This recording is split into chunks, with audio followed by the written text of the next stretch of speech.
শোন, দুজন মিল্লা যদি যাই তাহলে বুঝ জ্বালাইব যে আমরা একটা চক্র। অন্য কিছু মনে করব। তুই একটা কাজ কর, তুই একলা যা, আমি হেনবে দেখি কেমনে কি করে। ধরা খাইলে আমি যা ট্যাকেল দিম না, যা। ঠিক আছে। আসসালামু আলাইকুম ভাইয়া। ওয়ালাইকুম আসসালাম। ভাই আমি তো একটু বিপদে পড়ছি বুঝছেন, আমার না এই 1000 টাকা খুব দরকার ভাঙতি ভাই। আমার কাছে তো কোনো টাকা পয়সা ভাঙতি নাই, এখানে কিনতেইছি। ভাই দরকার, যদি থাকে দেন না। আরে ভাই ভাঙতি নাই তো বললাম। ভাই দিলে মনে হয় ওনার উপকার হবে, বিপদে পড়ে আসছে, থাকলে দিয়ে দেন। এই ইফতারের সময় লোকগুলা যে কি লেগে জাল হয়। খুব জরুরি তো ভাই, এই কারণে দুইটা বললাম। 500 দিলে হবে? হ্যাঁ হ্যাঁ, দুটো দিলেও হবে। থ্যাংক ইউ ভাই, আসসালামু আলাইকুম। ঠিক আছে, তাহলে আমার কত টাকা হলো? আপনার 130 টাকা হয়েছে।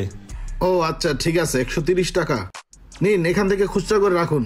টাকাটা দিকে তো সুবিধা মনে হইতেছে না ভাই, এটা তো মনে হয় জাল টাকা, এটা চলবে না, এটা চেঞ্জ করে দিন।